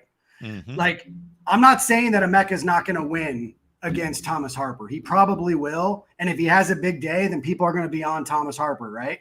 But what I am saying is that Notre Dame has confidence in Thomas Harper that they won't necessarily have to put a safety over the top with Harper to guard him. And if it turns out that the first couple of plays of the game or the first quarter, first half, whatever it may be, Emeka is having a really good day and they have to do that, then they might do that. But that was a huge weakness, at least after Tariq Bracy graduated. This is actually where it's different between Freeman and Kelly. The slot last year for Notre Dame was not a weakness because they had Tariq Bracy. It was going to become a weakness because they didn't have anybody after Tariq Bracy graduated to come in. And Kelly, in my opinion, in most years, instead of going out and getting that Thomas Harper guy, he would have been like, oh, we have Jaden Mickey. We have these guys that we recruited. Or maybe we go out and get a lesser guy who's not as good as Thomas Harper just to kind of fill like some depth or whatever. Freeman was like, no, I'm going to go out and get the best slot corner we can get on the market, because he probably was was damn near up there. And he's going to be our guy. And when we play Ohio State and we play USC and we play Clemson, teams that are going to have elite wide receivers, we're going to feel more confident that we could potentially go toe to toe with these guys. All right. Now let me move this further down the road then. Like, I totally acknowledge and agree with what you're saying. And it does look and feel different than what Notre Dame fans are used for on the back end. But like Mark was talking about, how are these guys going to match up, back there? Then my mind automatically also goes to the pressure Notre Dame's going to be able to apply or not up front. And that is the other part of this equation is, if Notre Dame cannot, I'm not saying it has to be sacks, but if you cannot disrupt and hurry up this guy off the edge or whatever you're doing with pressure, it could be a long day for Notre Dame then, because then you're letting that kid sit back there and find those guys to get open. And every second that goes on is another second it's harder to stay with those guys. So that is a big question I have is, I am not sold on Notre Dame's pressure necessarily all the time. You don't have that one dude that is a wrecker off the edge. Is Notre Dame going to be able to apply that pressure enough to disrupt this timing to mitigate what all those skill guys could do? Big thing to look for. And just to accentuate that point real quick, in the quarterback comparison, if Kyle McCord reaches his ceiling magically this week or down the road, he could be as good as Sam Hartman someday. However, there is little evidence of him being as good as Sam Hartman right now. Now, he may go off and he can throw the football. He can spin it. But if that pressure is there, so no quarterback can be effective against really, really heavy pressure. It could be Tom Brady back there. If he's on his back, he can't throw it. But Sam Hartman has played how many games? He's probably the most experienced quarterback in the country. And he's played elite defenses. He's played in the ACC against Clemson a number of times. He's played other teams. It's not going to unnerve him. If somebody's hanging all over him, he can only be so effective, but it's not going to unnerve him between the ears. We don't know if Kyle McCord's going to be unnerved by constant pressure. And is that going to affect him on the next throw where he actually has time, but he's been feeling the pressure 5 straight drops? So this time he's kind of wary about what's on his backside or feeling more pressure than's actually in reality. So that's where I think 3 starts versus 45 starts is a complete difference. Yeah. And you know what else is interesting to me about that is one of those guys that's going to be trying to fly off the edge and get him used to be at Ohio State. And that is that's kind of intriguing to me too. So I don't know, man. It's just, I think the reason Notre Dame fans are differently excited is just because they're entering this game with a team that's built differently, and it's giving them some optimism that maybe the way Notre Dame will present in one of these moments will be different than what we're used to. And that is exciting because it's modern and it's a push to some sort of modern offensive football that Notre Dame's been behind the 8 ball on. And that's the excitement, I think, is Notre Dame's entering this different. It goes back to what I said earlier, too, about pressure rate versus sacks. I think this week Notre Dame's got to turn some of those QB pressures that they're like top 20 in the country in or whatever into actual sacks, because especially early on, if you can get a kid who's in his 3rd or 4th start, whatever it is, and you sack him 3 times in the first half, that's a big deal for someone who hasn't played a lot of football yet. It's not that he's not a good player. But and honestly, it kind of goes for everybody. If Sam Hartman gets sacked 4 times in the first half, he might be flustered in the second half too. It just is what it is. So if they can start turning some of those pressures into actual physical sacks, that would be great. But so far this year, they've been pretty good at turning those pressures into bad plays in terms of turnovers or, throws out of bounds, whatever it may be. inaccurate throws. So, but it would be. I think Notre Dame fans would like to see some actual sacks on the on the And if stat ever sheet. there was a week to get them, this is it, And so, Mark, let me ask you this, because I'm so like in Notre Dame land, Notre Dame world is and everything I'm doing. You have a more national perspective, kind of seeing the landscape. What is the vibe you've been getting from the people you've had on, either Ohio State fans on their shows or the other media people that you've done shows with? Like, I'm genuinely interested to know where the fan base is at. Not the trolly ones for or against, but like reasonable ones from Earth. Like, what's the vibe? Are they like little old Notre Dame? Or are they admitting, okay, they have a real quarterback this year, that we have to take them more seriously? Like, where's that falling early in the week? So Michael should put your any kind of concerns or nerves to rest right here. Notre Dame is better than Ohio State on offense, defense, special teams, in talent and experience. So we have 9 people who can score touchdowns. Is that what you're talking about right there? Okay. So let's put the avid Notre Dame fans that are delusional to the side. Not Michael. Yeah. I'm not talking about Michael. not talking about Michael. And then put the Ohio State fans that are delusional and think it's going to be 50-0 because they think Ohio State's going to win every game 50-0. I don't think that cough was an accident, Mark. We'll put them to the side as well. So let's take a reasonable college football fan in the middle that root for other teams.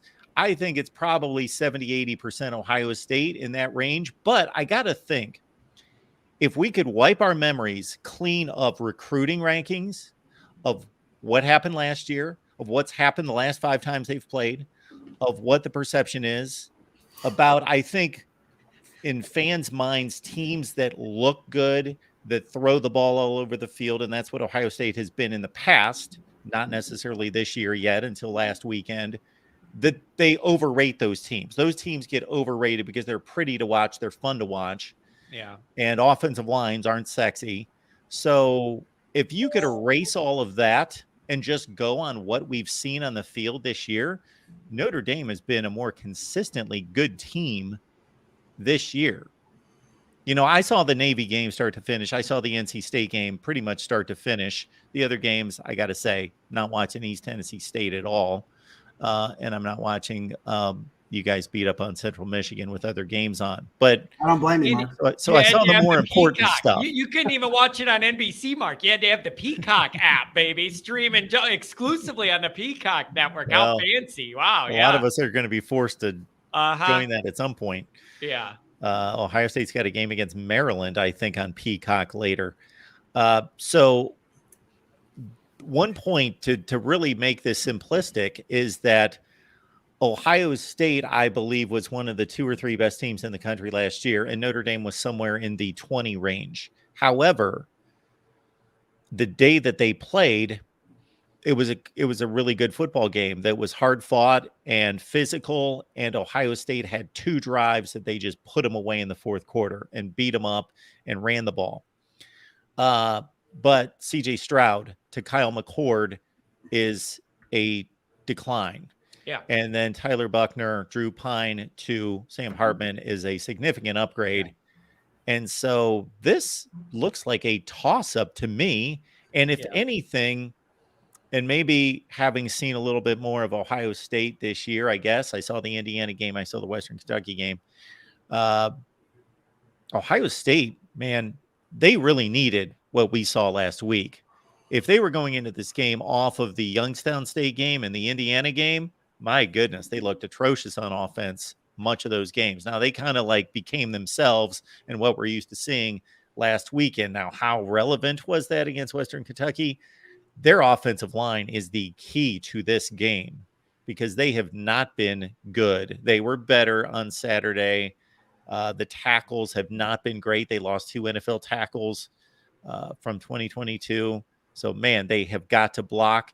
Their running back room is stacked, but they don't have anybody that's proven to be elite. And Travion Henderson, people want to put him in that category, the Buckeyes, but he's not an elite back by any stretch. He's better in space. He needs some room. So he's not going to be the guy to pile drive this thing. So he may not be a guy that really should be a factor in this, because I don't see gaping holes in the Notre Dame defense that Ohio State backs can just run through, because he's the guy that's going to make your safeties look kind of silly in open space. But to get him there, I think is going to be a difficult task with this offensive line and with Notre Dame's front. Yeah. And I've heard most Ohio State fans calling for Chip Trayanum to be kind of the main guy a lot. Is that kind of the vibe? And why Dallin Hayden hasn't gotten the ball at all this year, I don't know. He ran for 140 yards in a very difficult game against Maryland going into the game, and then we haven't seen him since. And here's a good stat for you, Mark and John. I don't know if you saw this yesterday. John might have. Notre Dame had 6 plays all of last year that went for 40-plus yards. 6. One of them happened to be the first play of the year against Ohio State, right? Dude, that is horrific, man. That you is. Want to guess how many they have in 4 games already this year? Oh, 4 times that or something. It's got to be 11.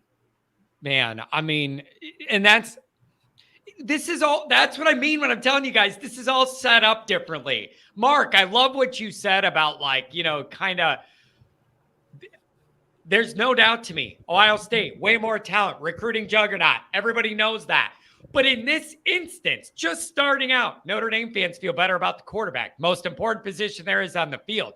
My question is, I don't know how to calculate how that levels out this ball game, feeling like I know they have overall more star talent and all that, but at the most important spot, I like our guy better as we sit today. How much does that matter? I don't know. But that's how I'm looking at this give and take. And I don't know what to make of these other games. Like, oh, Youngstown State, they didn't look good, and we want to forget that one. But then this one, they look better. That's the real one. That's why we need to play these games to get answers, because I don't know what's real and what isn't real and who's what yet. It's too hard to judge when all these teams play all these lower level teams before anything cool happens. Well, and that's why the stat of having 11 plays so far this year of over 40 yards in only 4 games, that's significant to me, because that tells me that Notre Dame has an offense that can put up chunk plays. Like, I don't, Mark, I don't know if this was something that you guys touched on after the NC State game, but one thing I kept hearing after the NC State game this year was that, oh, well, if Notre Dame didn't have those 6 plays that were chunk plays, they wouldn't have won. Yeah. Like, that's been what people have said Notre Dame can't do for 15 years. Yeah. And then they go and do it, and it's like, now you're going to discount an 80-yard touchdown run, or you're going to discount a 45-yard tight end pass. I don't understand. I've been yelling at that too. I've had people be like, well, if you just take those 2 80-yard runs out of it, what did they do? And I'm like, wait, why am I going to take out the best plays of the game out of what I'm looking for?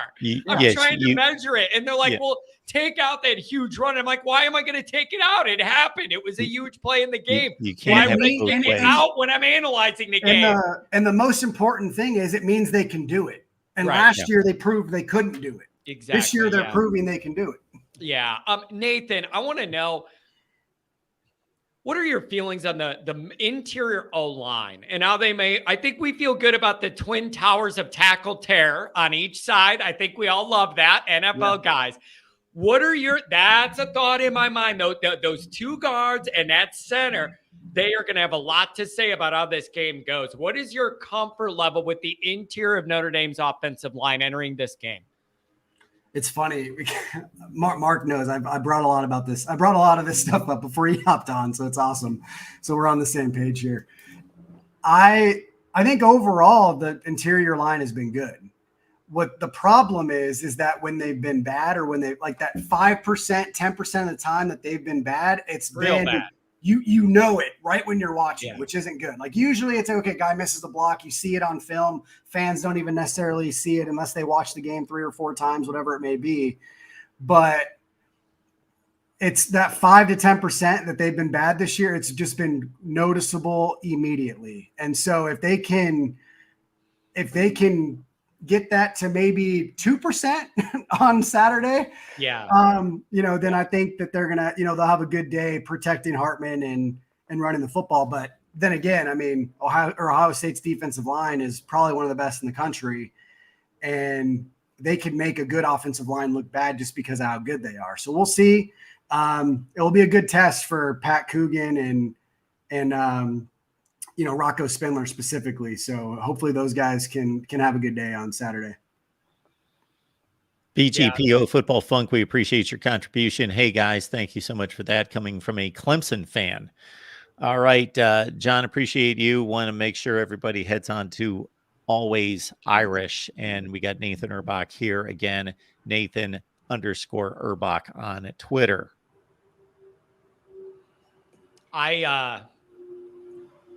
You guys, this just has to be different. Nathan, it has to be different. You don't bring this quarterback in here to get the same results in a big game. It's got to be different. It all has to look or feel different, or what are we doing here?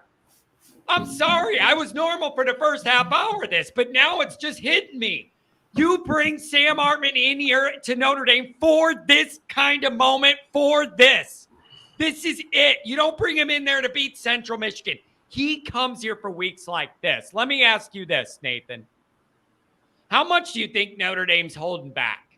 How much do you think Notre Dame has in their back pocket? How much do you think offensive coordinator Parker has on a sheet that nobody's seen yet in the back of his pants? And he's going to pull it out for this game, knowing he's got a quarterback who could do it, and he didn't want to put any of it out on film ahead of time. How much of that do you think there is? Or am I getting ahead of myself for maybe even thinking that? There's got to be some wrinkles. I mean, I'm sure that they'll have some new stuff. I'm not a big believer in like when people say, "Oh, we're saving stuff for a team," because you got to run your offense. And Notre Dame has had some situations this year where they've like, first of all, starting out in the first quarter, first half, whatever, when it's not a blowout yet, you're gonna run your normal offense, and then you kind of maybe vanilla some things up later on. But against NC State, I mean, that game was a 24-17 game late in the third quarter or whatever. So, I mean, I don't think Notre Dame was necessarily holding things back. I mean, I think the big thing on the Estime touchdown run, the big thing that came out of that Estime touchdown run is that Notre Dame hadn't shown that yet this year or last year or whatever. That was a new wrinkle. So, I mean, they are showing stuff. I mean, I think you're always going to have, different things. Could Tyree get a sweep that he hasn't gotten this year? Sure. Like, I think there's stuff like that can happen. Yeah. But I think in general, and I was telling Mark this again before he hopped on, I actually think against Central Michigan, even though it wasn't the sexiest game Notre Dame's ever played, I think they intentionally showed stuff on film to get Ohio State prepared for that. It was purposeful. They're like, hey, we can throw it deep. Hey, we have guys that can run past guys. Put that in your mind. Have that to look at. Right. So I think it's less about showing new stuff necessarily on Saturday, and the 4 or 5 games, the 4 games leading up to Ohio State, they wanted to put some stuff on film each week that would make Ohio State, USC, Clemson, teams like that have to prepare for that. Now, again, that doesn't necessarily mean that they're going to be successful doing it, but up until Central Michigan, they hadn't shown that they had shown that they can provide chunk plays, but they hadn't shown that they can legitimately put a guy, run a deep route and just run by you and score a touchdown. So and you know what else came up on my morning show today? And it's a really good point. And sometimes I don't think it gets enough attention.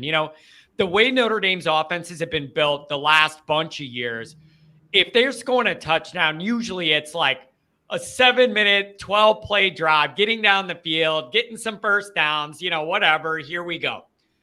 Which is great. But when you live that way, all it takes is something to get you behind the sticks. One loss of yardage play, one holding play, whatever it is, the more you need to be able to get some chunks. And I think against Ohio State, you're going to need to be able to get some gains here besides 3 yards in a cloud of dust, unless you're really elite at it. And I'm not sure Notre Dame will be this year because of the line. But I just think you're going to have to find a way to get some bigger pieces of yardage. And maybe, with Hartman around, that'll be more feasible this year. So you're not so reliant on everything going perfect in a methodical 12-play drive, 15-play drive. You're going to need to find some bigger chunks here. And I'm excited about that. I don't know. Nathan, can I ask you a bigger picture question? It's relevant for this week, but it's also a bigger picture one. And it's a big deal to me. What areas have you seen Marcus Freeman improve on from last year to this year in the way he's coaching or messaging to the team or how he's approaching things? I'm just interested because that's a big deal with the young coach. I'm wondering what areas you've seen a difference in his maturity. I mean, that's a good question. I mean, I think the process, we talked about this a lot the first couple of weeks, how the process in terms of how they just treated each game was way different than it seemed in previous years, even last year, maybe. I think Freeman might have, learned a lot from last year on how to approach just games in general. I think he admitted that before this season. I believe he said last year I was looking big picture. We're going to win a title. We're going to do all these big picture goals. And then you lose the minutia the week to week. You end up with 4 losses. So I do think that's one thing I noticed. More of a week to week focus, get the mission done this week and then let those wins add up. And then you're at your reward at the end. And what that shows me is some humility there. He knows he's learning. Yeah. He knows he doesn't have all the answers. And he's actually willing to adapt the way he presents this stuff. Unlike, maybe some recent Notre Dame coaches who convinced you that they had all the answers and they knew everything there ever was to know about football. So I like seeing that. Sorry, I interrupted you. No, you're good. I mean, I think that's another reason why Freeman. There's another difference there between Freeman and Kelly. It's not saying that Freeman's better than Kelly or anything like that. There's still a lot to left in the tank to kind of figure that out, but. Yeah, there are some just minor differences there between the two that I think get Notre Dame fans excited about. Like you said, the future of the program and stuff like that, and a lot of that has to do with just the way he kind of just approaches everything. Yeah, and man, when I just my biggest thing is, and this really hasn't changed from the summer into camp into what we've seen from Ohio State and Notre Dame as far as games. My overarching point to all this is for this game is this. If ever there was a set of circumstances that helped Notre Dame people feel good about this game, this is it this year.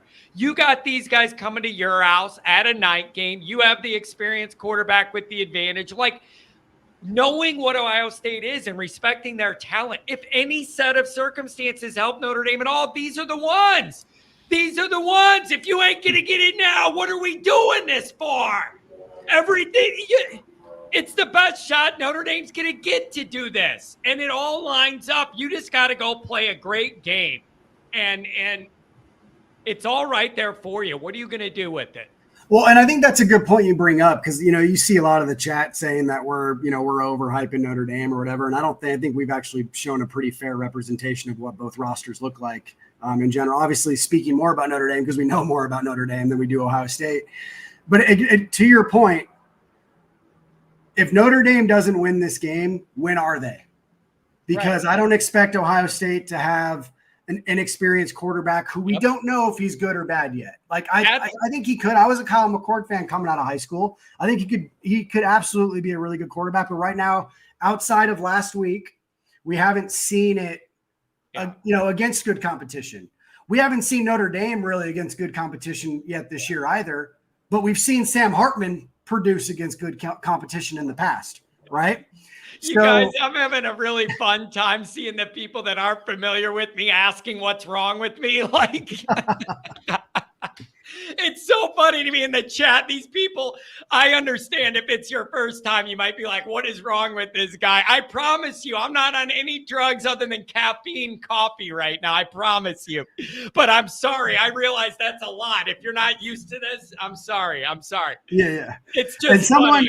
Someone put like never in the chat to the response of like, if not now, when? Yeah. Maybe that's true. Who knows? But if they don't win this year, there's a legitimate argument to when is Notre Dame actually going to do it? Look, Notre Dame fans acting like they played somebody, blah, blah, blah. I'm admitting that the competition has been a lower level, but it was under Kelly too, and we lost those games. Or you won it by a field goal at the end against lesser talented teams, and it was a relief. You didn't feel any pride in Notre Dame playing. Those are the markers I look for. We played a lot of teams we should beat 40-something to some and haven't. Now we're doing it and people still aren't happy. So I don't know what you want them to do. Win 50-0 every game or there's nothing positive, I guess. And then Mike brought up something. I mean, they did play a real team in NC State, at least on the defensive side. NC State going into that game hadn't allowed a team to score 30 points or more in a long time. I think that they were 15 of 16 at home over their last 16 games. And Notre Dame kind of blew a lot of that out of the water. So we'll see. NC State's definitely not Ohio State, though. That's funny. Troy says here, I live in Chicago, and the guy in the lower square reminds me of all my Irish buddies. Well, guess what area I'm in right now, buddy? South Chicago suburbs. So you got a good radar on that one. You're Let's right just not on talk it. about the Bears. Good radar. Yeah, we're not making this about the Bears, okay? We're not doing it. We're keeping it college. I'm not doing that to myself. Talk about an Ohio State QB there. Yeah, we're not doing that. Yeah, they're going to mess him up. They already have. But that's my overarching point, you guys, is I openly announce they have more star talent on their team. I admit they've recruited at a better clip year in and year out. I admit all of that. But there's just some little things here that I'm wondering if it balances out the ledger. And it all starts with that quarterback and the level of experience and proven entity that is. And I just don't know how much weight to give that of balancing out that overall talent disparity. I'm not sure about that. And that is why millions of people are going to tune in Saturday to see. We need the answer. And I think it's important to note the transfer portal also helps with disparity in recruiting. And obviously Hartman was transfer portal, so that's a big one.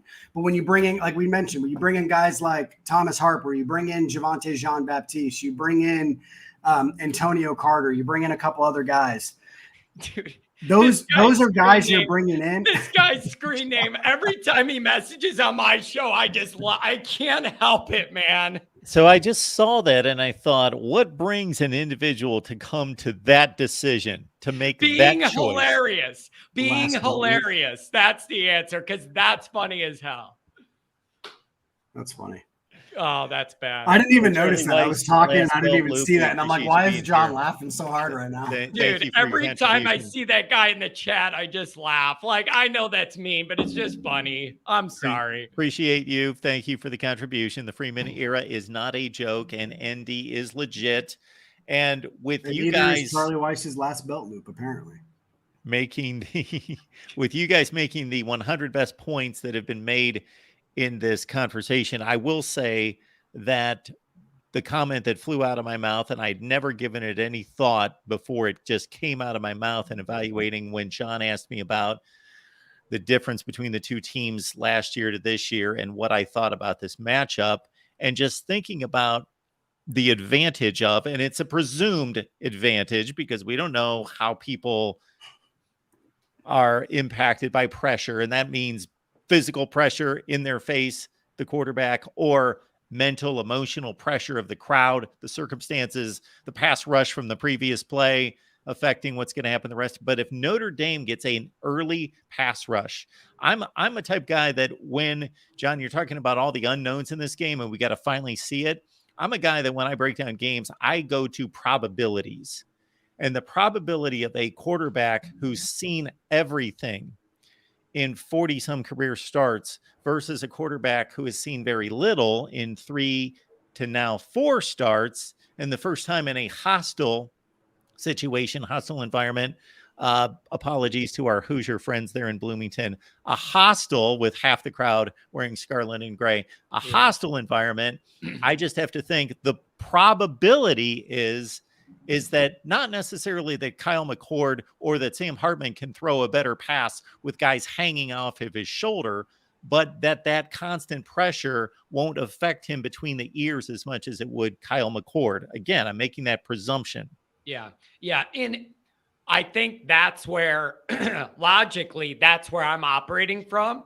But the thing is, it's incumbent upon Notre Dame to make this a reality. Like it's on Notre Dame to apply that pressure. And I am not 100% certain I'm going to get enough of it for all night that I'm going to like the only way to see that kid's inexperience burn them is to speed his clock up.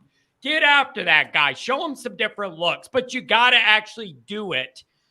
And even in the big wins Notre Dame's had on the scoreboard this year, there are still questions and complaints every postgame show about the pressure, where it's coming from. Is it going to get home?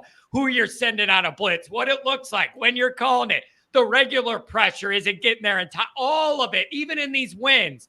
Notre Dame people don't quite know what the ultimate reality of that part of this team is. And we're going to find out Saturday. You're either going to make McCord look like a young hero or you're going to make him look like his experience says he should. Which is it?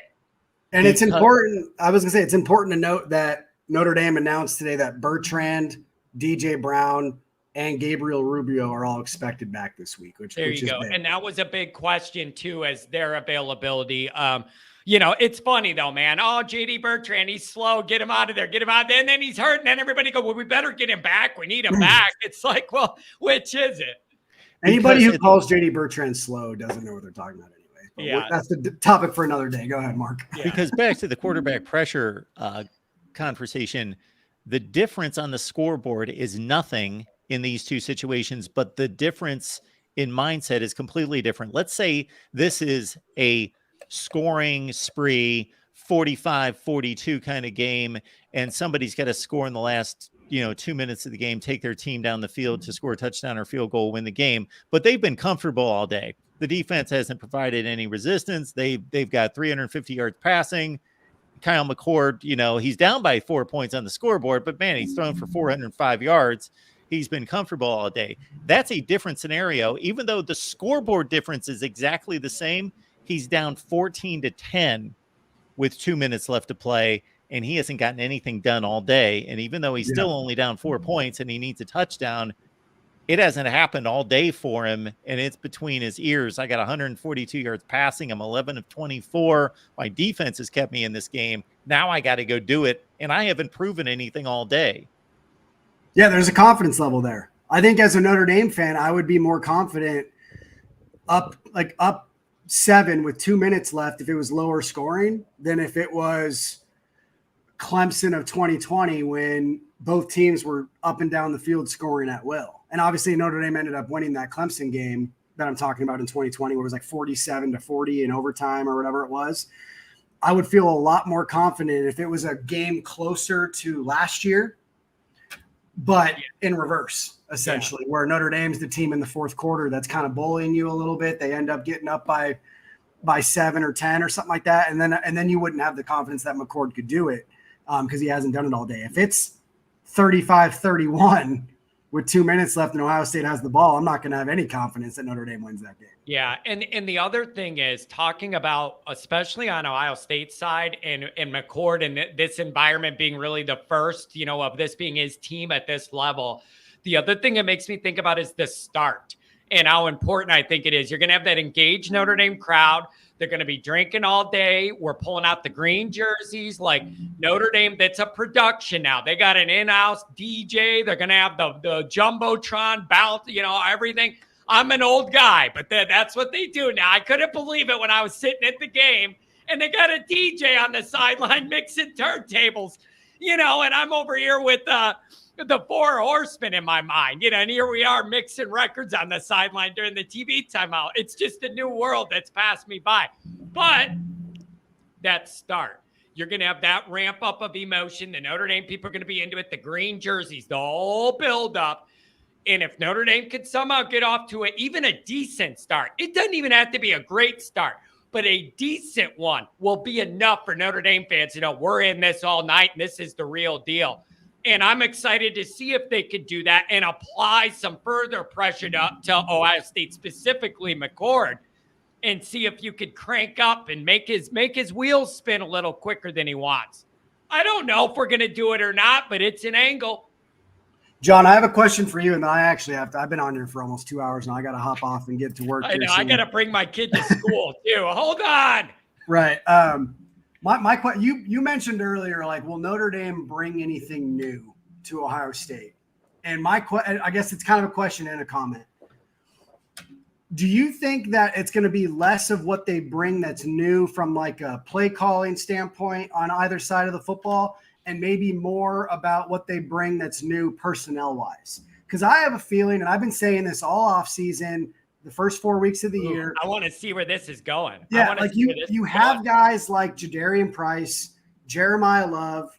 I'll just use those two as two examples on offense that have seen some playing time. I think teams around the country understand that they're threats, but they haven't been like oh my God, this guy's gonna beat this really good football team because he's just that good.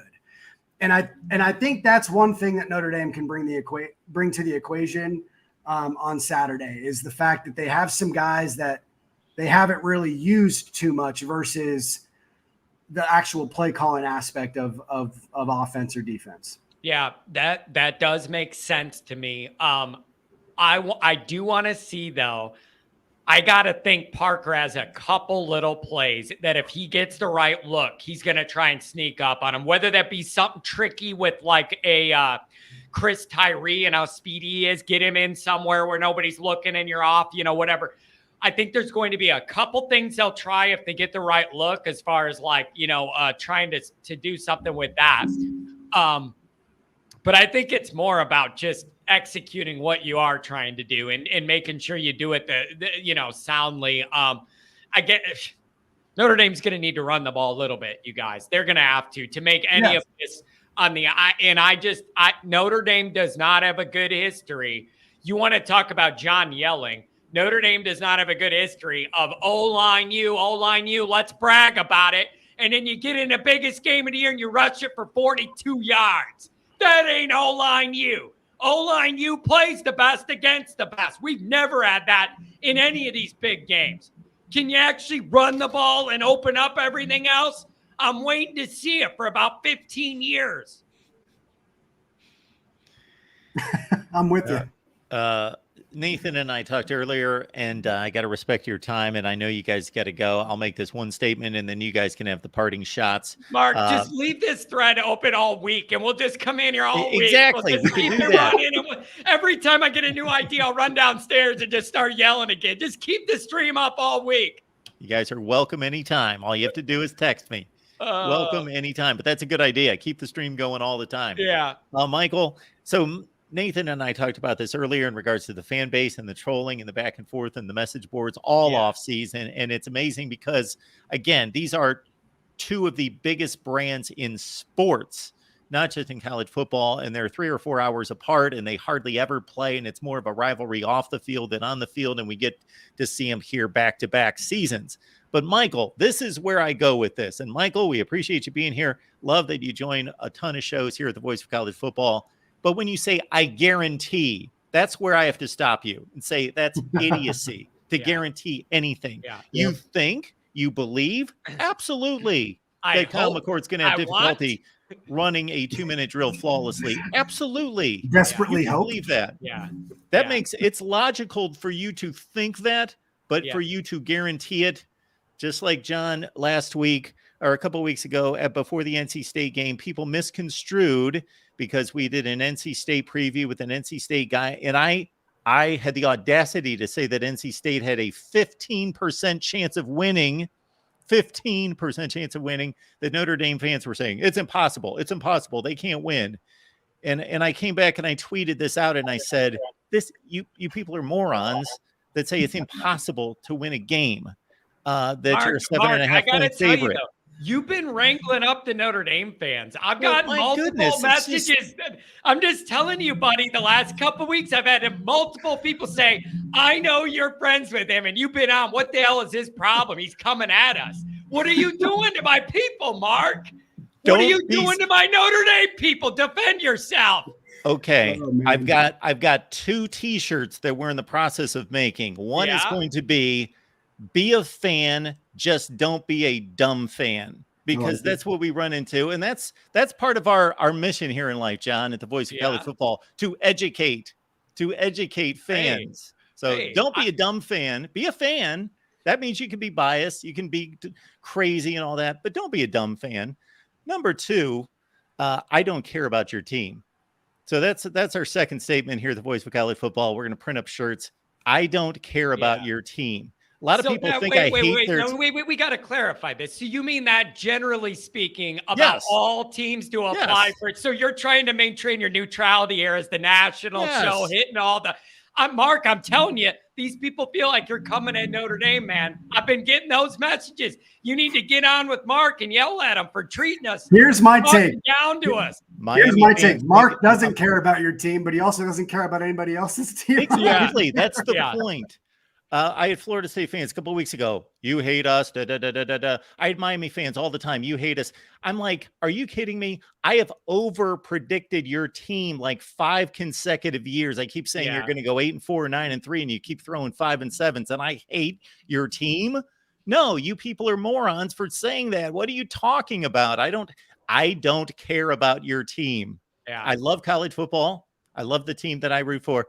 I don't care about your team. I just try to tell the truth, try to stick to the facts. Am I perfect? Am I flawless? Am I unbiased completely? No, that's impossible. That's another thing. People will come on here as like Notre Dame fans, Michigan fans, Ohio State fans, and say, I'm completely unbiased.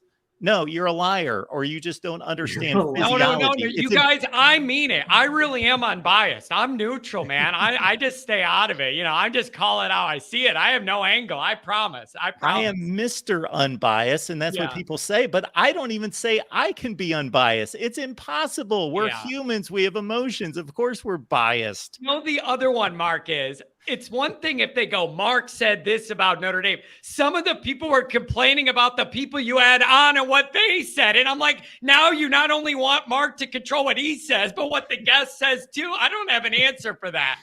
But you're on the radar, buddy. Notre Dame fans are DMing me. Mark, he's getting out of line on the negative Notre Dame stuff. I don't know. We'll see. See, that's why that's why when I came on, Mark, I mentioned the guests that you had on versus you. Because I'm not putting words in your mouth. Yeah. John, I could make a list of ridiculous facts that Notre Dame fans have thrown at me during this offseason. One being, I will only use one as an example, bragging about having the lead in last year's game at halftime. Actually throwing that in my face as being a point of fact that we had the lead at halftime. And so I'm just like, are you, bro? We waited all summer for that lead up to the Ohio State game last year, only to put up 10 points in the whole game. Give me a break, man. No, that ain't it. That ain't it. Here's another one. That ain't it. We lost to Alabama in the 2020 playoffs by 17. Ohio State lost by 28. We're better. And I don't even understand the context of that because who said that? Brian Kelly? It sounds like something a Brian Kelly would say. Oh, we lost them, but it wasn't that bad. What do you want from me? Oh, yeah. Unfortunately, I've seen a lot of fans use that, and I hate it because I hate. It's a loser look. It's a loser look. I just hate week-to-week comparisons. Yes, you're bragging about losing a playoff game. That's ridiculous. Yeah. You also have to understand the flow and the context of the game, where the score arrived at. And I pointed that out, and I won't go into that, except it was 31-7 with about 5 minutes left versus Ohio State had them tied 14-all and was within 2 scores in the fourth. It was a one-score game in the second half. Listen, the games weren't comparable. Anyway, they finished at different places. I'm looking at the chat, and we're taking some shots. People talking about Notre Dame, and they haven't won any of these big games lately. I agree with all of that. All of the people trolling Notre Dame right now, a halftime lead to Notre Dame is the closest they can get to win. I get all that. Historically, you're right. The only way for Notre Dame to change these narratives isn't to talk about it. It's to be about it and to do it. There is no way this narrative ever changes until Notre Dame shows up on the big stage and wins a couple of these games. And then people have no choice but to accept Notre Dame's different.